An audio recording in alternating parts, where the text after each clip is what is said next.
बस आप चुपचाप नाम जप करते रहिए। तो सच्ची कहते हैं वृंदावन में बैठे 100 के 100% में 1% भी इच्छा नहीं कि हमारी किडनी ठीक हो जाए। इससे बड़ा साक्षी हम नहीं दे सकते, क्योंकि वृंदावन हमारा प्राण सर्वस्व जीवन है। कई लोग ऐसे आए कि मैं डिप्रेशन में था, जब से प्रवचन सुना राधा राधा जपा सब खत्म हो गया। बाहर से सुनकर राधा राधा खत्म हो जाए, अगर आपको कहीं ऐसा है इसका मतलब आप बात ही नहीं सुन रहे, नाम ही नहीं जप रहे। अगर आप मान ले तो निर्विघ्न आपका समय जाने लगेगा। 24 घंटे में एक बार आपकी कुटिया में ताली या मंजीरा बजना चाहिए और जोर से नाम होना चाहिए, राधा राधा या राधा वल्लभ श्री हरिवंश, या जो और अन्य उपासना वाले हैं अपने उपास्य देव का नाम कीर्तन। नाम का विस्मरण होना मृत्यु समझे उपासक, नाम को पकड़ लीजिए। कह रहे अवशेषानाप यन्नाम कीर्तते सर्व पातकै, कोई भी अपराध कोई भी पाप नहीं बचेगा, नाम सबका नाश कर देगा। बस जपते रहिए। जैसे सिंह के सामने दहाड़ में न हिरन टिकता है न कोई भेड़िया टिकता है, सब भागते नजर आते हैं, ऐसे ही राधा राधा राधा तो अपराध पाप दुर्वासना सब भाग जाती है हृदय से, हृदय निर्मल हो जाता है। पर निरंतर दीर्घ काल, श्री पातंजलि जी कह रहे सातु दीर्घ काल निरंतर सत्कार सेवितो दृढ़ भूमि, आदर सहित दीर्घ काल तक निरंतर जपा जाए। यदि कहीं भावपूर्वक नाम जपा जाए तो बहुत जल्दी नाम का प्रकाश हो जाए। पर भावनाओं तो चिंता मत करना, भाव कुभाव अनखालसहु नाम जपत मंगल दिस दसहु। पर यहां कह रहे हैं यदि भावपूर्वक जपा जाए तो आंसू निकलने लगेंगे, राधा राधा राधा, और रोने का मन होगा। असल आपसे पूछा जाए क्यों रो रहे हैं तो आपके पास कोई उत्तर नहीं होगा कि मुझे कुछ याद आ रहा है या किसी या कुछ नहीं, आप उत्तर नहीं दे पाएंगे, बस आंसू चल रहे हैं। सर्वोत्तम साधना नाम की, जैसे धातु को शुद्ध करने के लिए अग्नि में डाला जाता है, जलाकर मल रहित कर देती है, ऐसे नाम से एक अग्नि पैदा होती है, साधक उसको सहे। जब अग्नि जैसे होती तो ताप होता है, ऐसे नाम जपने से हृदय में एक जलन पैदा होगी जो तुम्हारी दुर्वासनाएं छुपी हुई उनको भस्म करेगी। उस समय आप विचलित मत होइएगा, गंभीर धैर्यपूर्वक उस ताप को सह लीजिएगा। विश्वास कीजिए अनंत जन्मों की जलन मिट जाएगी अगर सह गए। अगर मनुष्य नाम के बल से इस जलन को सह जाए तो फिर नरक यंत्रणा, मां के गर्भ में जाना, ये सब खत्म हो जाएगा। देखो हम बड़े बड़े कष्ट सहने के लिए तैयार हो जाते हैं जब हमें पता हो जाता है कि अब हमको ऑपरेशन करवाना ही पड़ेगा। अब फिर राजी हो जाते हैं, पैसा दे देते हैं, दस्तखत कर देते हैं कि यदि हम मर जाएं तो आपका कोई दोष नहीं। क्यों? अब वो पीड़ा हटानी है। हो सकता है महीनों बिस्तर में हमें, हो सकता है इन्फेक्शन भी हो जाए, परेशान, पर ऑपरेशन करना ही पड़ेगा। ऐसे ही मान लीजिए अब ये ऑपरेशन करना ही पड़ेगा। जन्म जन्मांतरों से हमारा भव रोग बढ़ चुका है, अब ऑपरेशन के लिए तैयार हो जाइए। ऑपरेशन के लिए तैयार क्या होता है? चीड़ा फाड़ा जो लगेगा, सुन्न का सुई लगेगा, बड़ा कष्ट सहना पड़ेगा, महीनों बिस्तर में पड़े रहना पड़ेगा, पर हम वो करेंगे अब, क्योंकि इस रोग से निवृत्त होना है। ऐसे ही हमको विकारों से जलना पड़ेगा, हमको प्रियजनों की भावनाओं से बचना पड़ेगा, हमको अपनी प्रिय भावनाओं से बचना पड़ेगा, हमको अकेला पूरे विश्व से युद्ध करना पड़ेगा, तब भव समुद्र से पार होता है। भव रोग से क्या अकेला? इस मार्ग में कोई किसी का सहयोगी नहीं होता, पक्का समझना। आपको स्वयं लड़ना होगा, क्योंकि अंदर का विषय होता है। बाहर तो हजारों लोग मित्र हैं, लेकिन मेरी अंदर की सामर्थ्य हमको बचाएगी। बाहर की सामर्थ्य जन समुदाय की नहीं बचाएगी। हमारे अंदर कोई वृत्ति आ रही हो, अंदर का भजन बचाएगा, बाहर का नहीं। एक एक वृत्ति आपको सुधारनी, आपको लड़ना होगा। पर आप अगर निश्चय कर ले तो आप लड़ सकते हैं, क्योंकि आप हरि के अंश हैं, आप में सब सामर्थ्य है। देखो लगता है कि एक सुई लगती है तो लगता है हम नहीं सह पाएंगे, भारी से भारी जब कष्ट आए तो सब कोई सह जाता है। ऐसे जीवन में सबके कष्ट आते हैं। बहुत सामर्थ्य है आप में, आप बहुत कुछ सह सकते हैं, आप टूटिएगा नहीं। जैसे प्रलयाग्नि प्रकट होती है तो सबको भस्म कर देती है, ईंट आदि सब द्रवित हो जाते हैं, सब कुछ द्रवित, भयंकर अग्नि में सब द्रवित हो जाते हैं, सब राख हो जाते हैं। ऐसे कह रहे हैं जब नाम जपते जपते तुम्हारी नाम में रुचि हो जाएगी तो युग युगांतर से जो तुम्हारे पाप के संस्कार अंदर हैं, एक दिन के हैं, एक दिन के हो तो खत्म हो जाएं, युग युगांतर से वो अंदर नाम अग्नि पैदा करेगा कि सब भस्म हो जाएंगे। बस आप चुपचाप नाम जप करते रहिए, गोविंद गोविंद कृष्ण कृष्ण हरि हरि। यदि अज्ञान से तुम्हें कुछ पता नहीं नाम का क्या प्रभाव है, क्या लाभ मिल रहा है नहीं मिल रहा, पर संत ने कहा है, सत्संग में सुना है, अब तो नाम जपेंगे। पुण्य श्लोक भगवान श्री हरि का नाम, प्रियाजू का नाम आप जपने लगे, आपका मंगल हो जाएगा।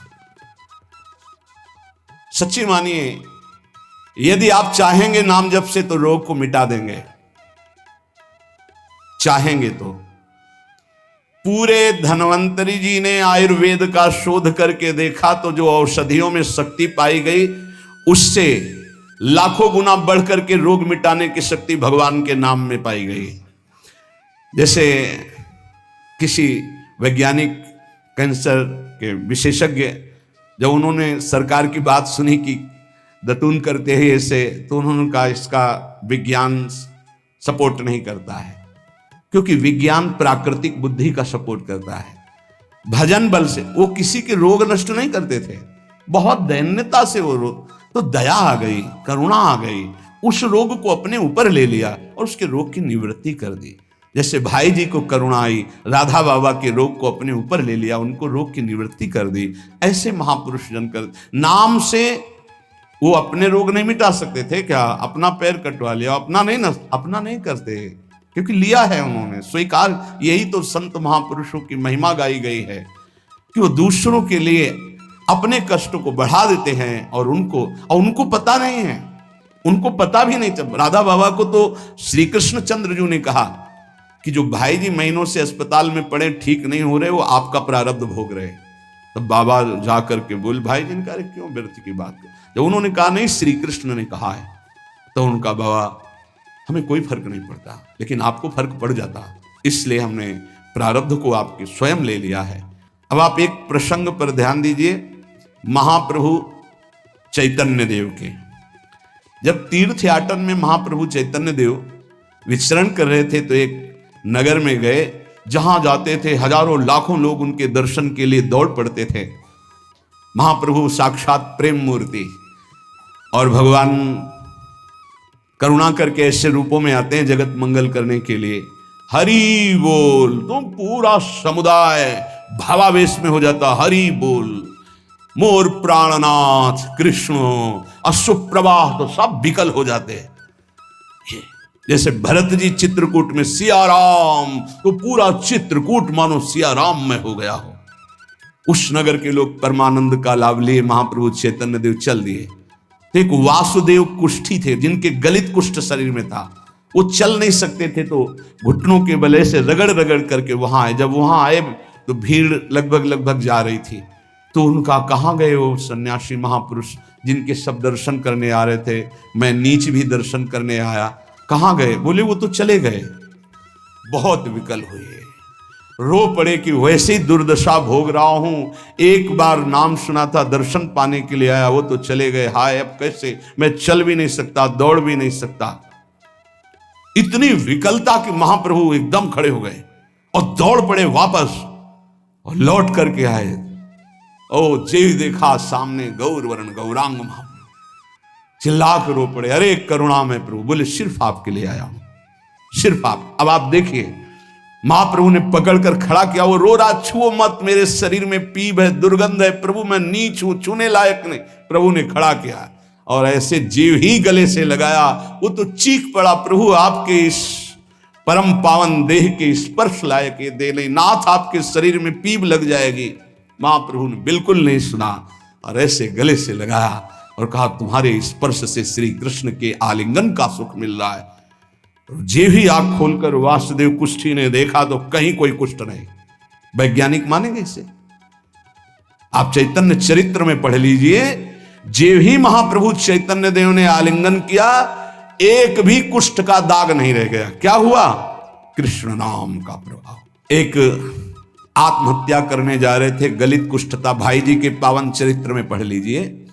तो कंबल ढके हुए वो उनको किसी ने कहा कि मरने से पहले एक बार भाई जी के पास चले जाओ, ऐसे महापुरुष के दर्शन करके ही मरो जब तुम्हें मरना ही है तो।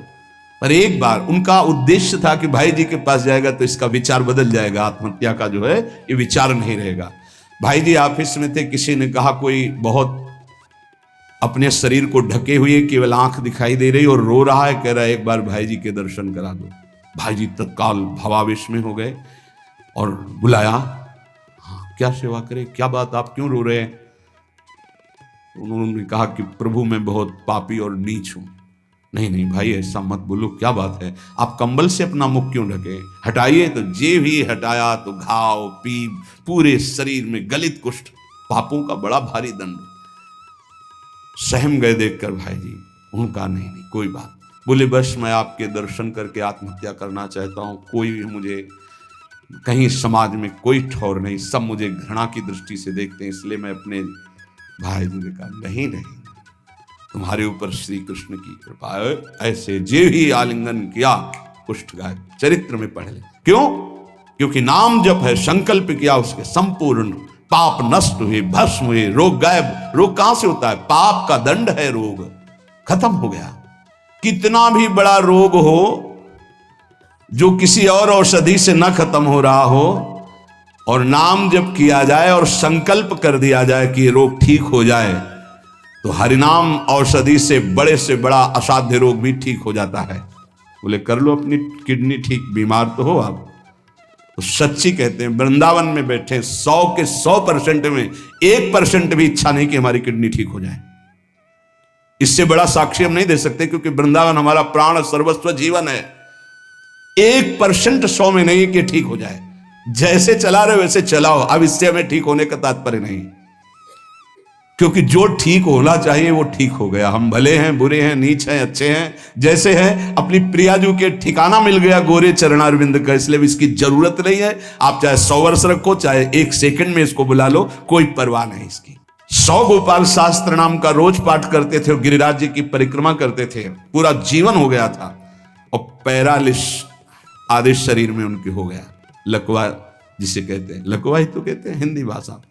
तो हरि बाबा, पूज्य जुड़िया बाबा, ये सब जानते थे, इतने बड़े महापुरुष थे। उनके पास गए और कहा बाबा काहे को लीला कर रहे हो, अगर आप संकल्प करो तो पूरे भारत का पैरालिस ठीक हो जाएगा, आप अपने क्यों असमर्थ होकर पड़े हुए हो?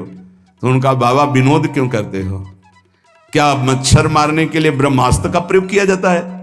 अरे ये शरीर छूटेगा आज नहीं तो कल, इसके लिए भगवान नाम और भजन का प्रयोग करें। नहीं, बाबा मुस्कुरा दिए। पर शास्त्रीय सिद्धांत, यदि आप औषधि से भी नहीं ठीक हो रहे हैं, नाम जप कीजिए और संकल्प कीजिए कि ये रोग ठीक हो जाए। पक्का ठीक हो जाएगा, जब उस पाप की नष्ट करने योग्य आपका भजन बन जाएगा, पक्का ठीक हो जाएगा।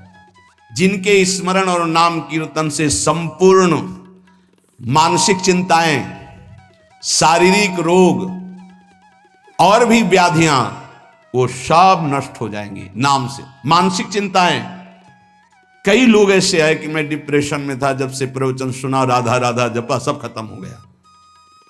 बाहर से सुनकर राधा राधा खत्म हो जाए, अगर आपको कहीं ऐसा है, इसका मतलब आप बात ही नहीं सुन रहे, नाम ही नहीं जप रहे। अरे नाचने का मन होता है। आधयो व्याधयो यस्य स्मरणान नाम कीर्तनात्, कोई भी मानसिक या शारीरिक कष्ट उसे व्यापता ही नहीं जो नाम जप कर रहा है। सच्ची मानिए, आप पकड़िए, इस बात को पकड़िए, नाम जप से सब कुछ ठीक हो। एक बहुत डिप्रेशन में यहीं आए हुए थे, उनको हमने बताया सबके जूते साफ करो, यहां सबकी पादुका साफ करो, वाणी पाठ में बैठो और पाओ श्री जी की जूठन, ठीक हो जाओ। यह कोई आशीर्वाद नहीं था, ये पाप नष्ट करने की प्रक्रिया थी। जब आप सबकी पादुका साफ करोगे तो आपके सारे पाप नष्ट हो जाएंगे। पर देहाभिमान प्रबल, पादुका हम सबकी, ये बहुत बड़ी बात है। बड़े सौभाग्यशाली जिनको ये रहस्य पता चल जाए कि सब संतों के बाथरूम साफ करने का अवसर मिले, पादुका साफ करने का अवसर मिले, जूठन फेंकने का अवसर मिले, तो अहो भाग्य, जीत गए आप इस माया पर। पर यह बात सबकी समझ में नहीं आएगी, क्योंकि अभिमान नष्ट होता है। जिस समय आप दूसरों की पादुका साफ करेंगे, उस समय आपके पाप और अभिमान दोनों का नाश हो जाएगा। पर ये बहुत कठिन बात है, बहुत कठिन बात है। सब लोग खड़े हैं और आप उनकी पादुकाएं, और कोई कठिन बात नहीं। आप गुरुद्वारा जो साहब कहते हो, वहां चाहे आप जितने बड़े पदाधिकारी हो, वहां अगर सेवक हो तो वहां पहले जोरी सेवा मिलती, पादुका की सेवा करो। और सब करते हैं। सर्वरोगोपशमनम सर्वोपद्रवनाशनम शांतिदम सर्वरिष्टानाम हरे नामानुकीर्तनम। गंगा के किनारे पूज्य हरि बाबा विचरण कर रहे थे तो 10 गांव के लोग एकत्रित होकर आए और कहा, बाबा गंगा जी जब बढ़ती तो पूरा हाहाकार मच जाता है, हमारे खेत बह जाते हैं, गांव पूरा जीना मुश्किल हो जाता है। ना कोई इस बात को समझ पा रहा है और ना हम में कोई सामर्थ्य है। बाबा कृपा करो, आपके पास तो बहुत लोग आते रहते हैं। हरि बाबा विश्व प्रसिद्ध महापुरुष थे, उड़िया बाबा सदैव साथ रहते थे। अनूप शहर। हरि बाबा ने सबकी करुण पुकार सुनी तो बाबा ने कहा, हाँ हमारे पास एक बहुत बड़ा पावर है, नाम। सुनो, सबको साथ देना पड़ेगा। क्या? बोले बालू का बांध बांधेंगे। हमारे पास पैसा नहीं, हमारा कोई सहयोग नहीं, तो हम बालू का बांध। तो बोले बालू का बांध गंगा जी? बोले जहां नाम जप करके तसला रख दोगे बालू का, गंगा जी चाहे जितनी बाढ़ है उसको काट नहीं सकती।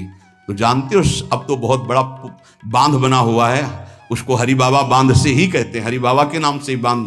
पर बाबा ने पहला बांध जानते हो काहे को बनवाया? बालू का।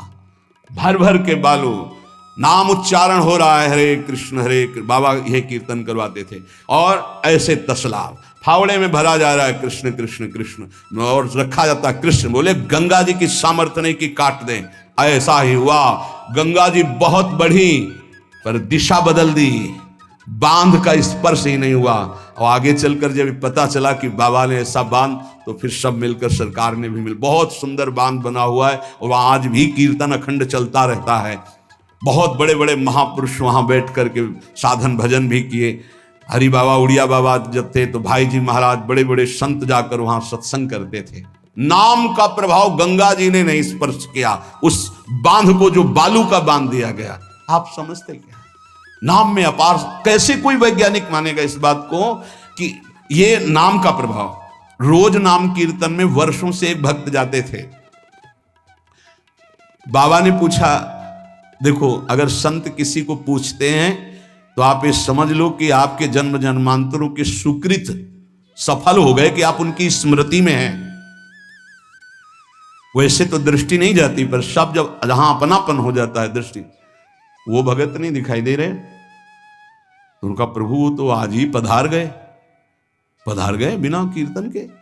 ये कोई 200-400 वर्ष नहीं हुए हरि बाबा को गए, भी बहुत 60-70 वर्ष हुए होंगे। उड़िया बाबा, हरि बाबा, भाई जी सब एक समकालीन महापुरुष है। उनका बाबा, उनका तो विमान बन रहा है, वो तो दाह संस्कार के लिए ले जाए जाएंगे। बोले नहीं, पहले विमान यहां लाओ।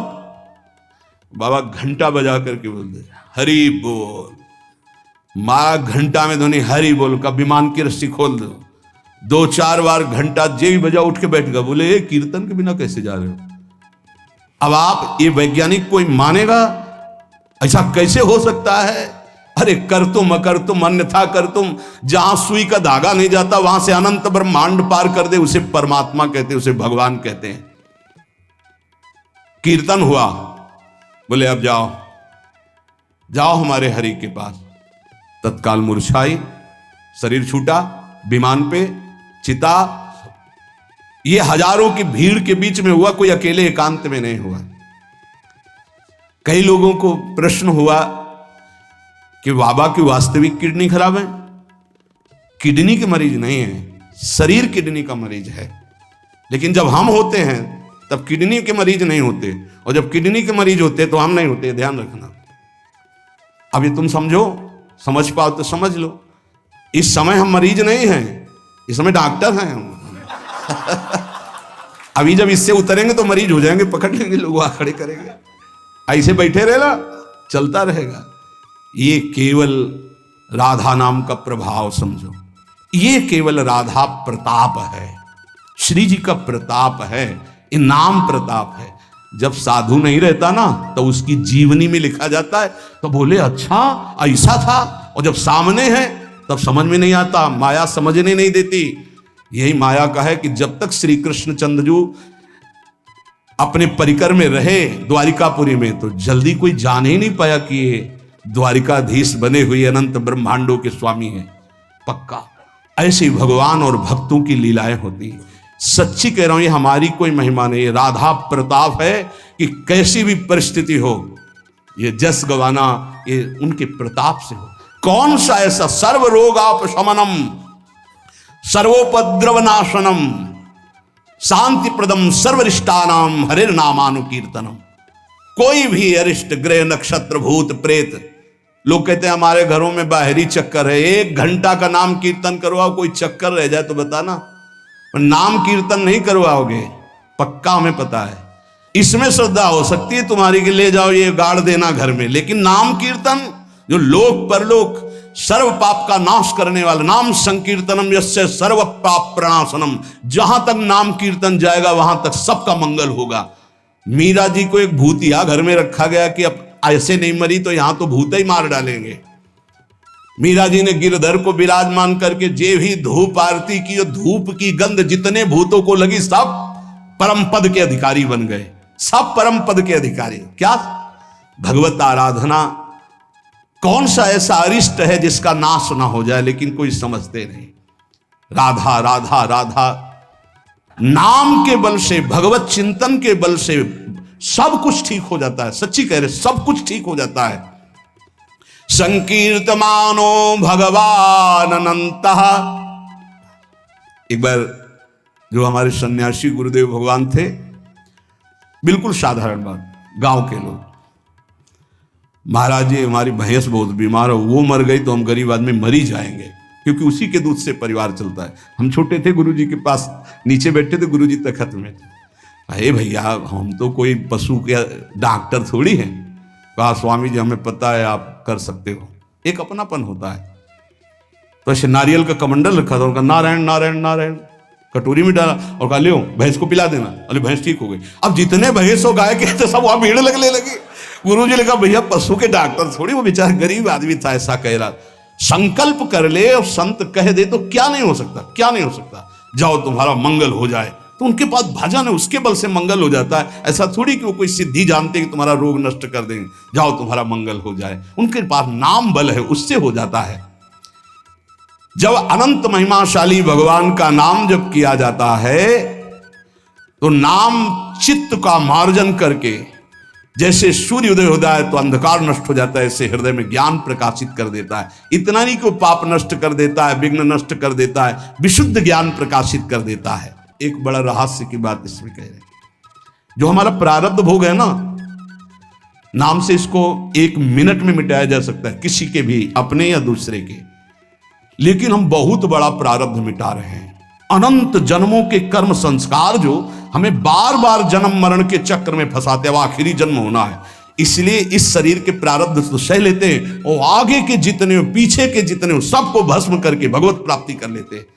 इस रहस्य के कारण बड़े बड़े संत अपने शरीर के प्रारब्ध को नहीं मिटाते हैं। यद्यपि सामर्थ्य उनमें है, ऐसा नहीं कि वो नहीं मिटा सकते, बड़ी सामर्थ्य है। कैसी कैसी सामर्थ्य भाई जी महाराज के चरित्र में पढ़ करके आप देखो, अभी कोई बहुत वर्ष थोड़ी हो गए भाई जी को अंतर ध्यान हुए। कैसी कैसी सामर्थ्य सिद्ध महापुरुषों में हुई है नाम के बल से। लेकिन उनके शरीर में, जिस दिन बाबा का शरीर पूरा होना था, अंतिम समय था, सुबह उठे, ऐसे सत्संग हाल में आए और कहा आज तो स्मशान होगा। किसी को समझ में नहीं आ रहा था, बोले आज स्मशान होगा, किसी को समझ नहीं। अपने आप बैठ गए। जो भागवती कथा कह रहे थे आनंद चैतन्य ब्रह्मचारी, उनसे कहा कि आप रुको, और 2 श्लोकों की व्याख्या की। यद्यपि आत्मा का जन्म मरण नहीं होता, अजन्मा है, अविनाशी है। दूसरा, जिसका जन्म होता है उसका मरण निश्चित होता है, इस शरीर का। व्याख्या की, पद्मासन लगा के बैठ गए, कहा शुरू करो। किसी को कुछ समझ में नहीं आ रहा। 5 मिनट बाद ही घटना घटती है। आश्रम में ही रहने वाला ठाकुर दास या भगवान दास जो भी उसका नाम हो, ऐसे नाम था, वो आया और कहा मोर पंख नहीं तुम नहीं। वो गया और गड़ासा लेकर जिससे चारा काटा जाता है, 6-6 इंच के घाव बाबा के हो गए। इतनी रफ्तार से मारा कि पूरी सभा लगी थी। पार्षदों को तो कुछ होश ही नहीं कि हो क्या रहा। सामने एक बुढ़िया माई बैठी थी, वो दौड़ गई और ऐसे पकड़, बुढ़िया माई उसको ऐसे पकड़ लिया। तब पकड़ते पकड़ते भी 5-6 गड़ा से बाबा के फव्वारे खून के से आखिरी बाबा के मुख से निकला, ओ शांत। हृदय विदीर्ण हो गया कि अरे ये क्या लीला है। क्या वो जान नहीं रहे थे कि ये होने वाला है। पूज्य स्वामी श्री मग्नानंद सरस्वती जी महाराज हमने बताया है, सुबह बैठे और कहा सुनो, जैसे शरीर हमारा छूटे ना, एक ऐसा बॉक्स जैसा बनाना और उसमें पधराते समय सोचना कि भगवान विष्णु अपनी शेष सैया पर शयन करने जा रहे हैं और गंगा में प्रवाहित कर देना। अच्छा भाई, तो तुम लोगों में कौन कौन हमारे साथ चलेगा? अपने शिष्यों से कहा। तो सबसे बड़े शिष्य शिवानंद स्वामी थे। तो उनका सरकार जहां आप वहां, बोले नहीं तुम नहीं, तुम विज्ञ हो, समस्त हमारा आंतरिक ज्ञान तुम्हें प्राप्त हो चुका है, तुम जन समुदाय को ज्ञान प्रदान करोगे। और कौन कौन चलेगा? तो 10 लोगों ने कहा कि आपके साथ ही हम चलेंगे। ये किसी को पता नहीं था कि आज ही घटना घटने वाली है। ठीक है। ठीक 2 बजे बाबा सरकार लघु शंका के लिए निकलते थे, आसन से हटकर फिर आसन में बैठ जाते थे। जेवी लघु शंका के निकले तो एक बावरा आदमी जो वहीं आश्रम में ही आकर के टिका था, सबको लगता था ये कुछ खतरा पैदा करेगा। वो गांजा पीता था, कुल्हाड़ रखता था साथ। बाबा सरकार रोज अपने भोग से दूध उसे पिलाते थे।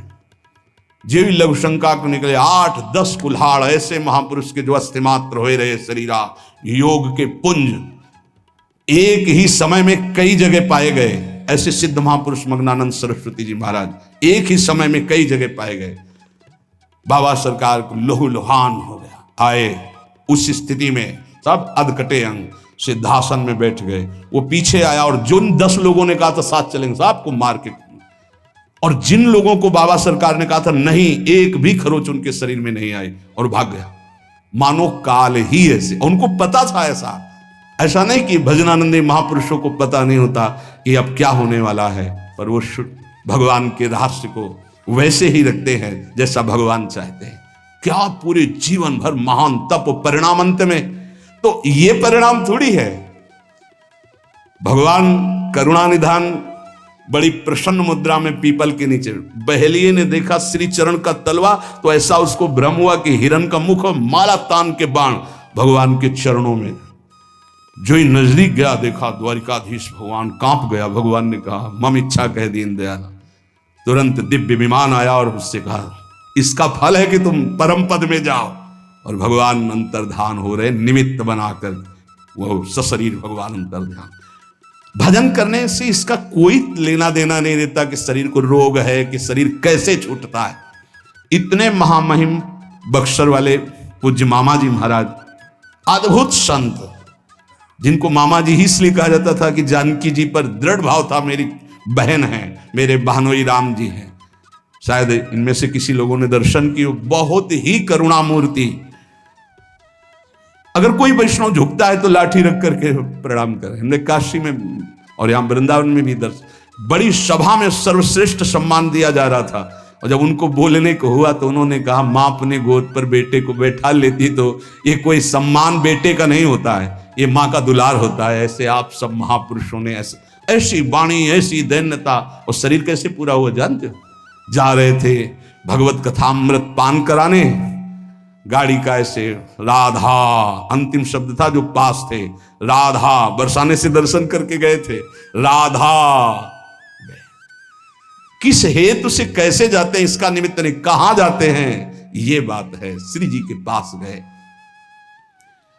नाम सब साधनाओं की त्रुटि को पूरी कर देता है। इसीलिए कल शाम के बहुत आर्त भाव से कह रहे थे कि 10 मिनट घर में कीर्तन कर लिया करो। आपके कमरे का वातावरण भागवती खो जाएगा यदि आप कीर्तन कर लेंगे।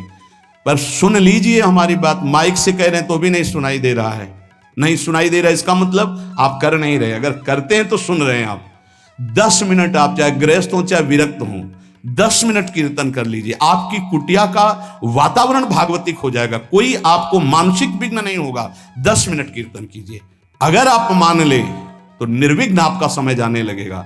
24 घंटे में एक बार आपकी कुटिया में ताली या मंजीरा बजना चाहिए और जोर से नाम होना चाहिए, राधा राधा या राधा वल्लभ श्री हरिवंश, या जो और अन्य उपासना वाले हैं अपने उपास्य देव का नाम कीर्तन। जिस कुटिया में रोज नाम कीर्तन होता है उस कुटिया में कोई भी किसी अन्य के परमाणु हमें विक्षेप नहीं डाल सकते। ये रहस्य की बात है, पर कैसे मानोगे? तुम्हारा मन तुम्हारे ऊपर शासन किए तो हमारी बात नहीं मानोगे। यदि हमारी बात आपके ऊपर शासन कर जाए तो आज से शुरू कर दोगे। आपकी कुटिया में 10 मिनट कीर्तन की ध्वनि होनी चाहिए। जैसे बड़े भाग्यशाली जन हैं, कई वर्ष पहले ये हुआ कि जिस कॉलोनी में रह रहे हैं उस कॉलोनी में कीर्तन होना चाहिए। आज भी कीर्तन, कितना सुख मिलता है जब आसपास ये राधा नाम का कीर्तन करते हैं तो हृदय, और 50 लोग पीछे चलते हैं नाम कीर्तन करते हुए, पूरी कॉलोनी में गूंजता है नाम कीर्तन। आप अपनी कुटिया में अपने मंगल के लिए, अपने वातावरण अनुकूलित के लिए, जो आपके दिमाग को भागवतिक बना सके, 10 मिनट नाम कीर्तन कीजिए, मान लीजिए, फिर आप परिणाम देखिए। जोर जोर से नाम कीर्तन कीजिए। नाम से समस्त त्रुटियों की पूर्ति हो जाती है। मंत्र तंत्र तच्छिद्रम देश कालार्ह वस्तुतः सर्वम करोति निश्छिद्रम नाम संकीर्तनम तव। जैसे आप मंत्र जप कर रहे हैं तो आपकी कोई त्रुटि हो गई है, कई तरह की त्रुटि हो जाती है। आप मंत्र जपते जपते कोई बोल दिए, कोई बात कर दिए, निषेध है मंत्र में, जब तक माला पूरा ना हो जाए तब तक नहीं। वैसे भी मंत्र में मान लो कोई शब्द ऐसा जो आप त्रुटि कर दिए हैं, तो जहां आप माला पूरा करें कि 11 माला हो गई, हमारा 21 माला हो गया, तो 5 मिनट नाम कीर्तन करें, तो जितनी भी त्रुटि होगी मंत्र जाप की वो पूरी हो जाएगी। ऐसे ही यज्ञ है, कुछ भी अनुष्ठान है, उस अनुष्ठान के बाद 10 मिनट नाम कीर्तन कीजिए, वो पूर्ण हो जाएगा। कोई भी त्रुटि आपके फल में बाधा नहीं पहुंचा पाएगी यदि नाम कीर्तन हो जाता है हर अनुष्ठान के बाद।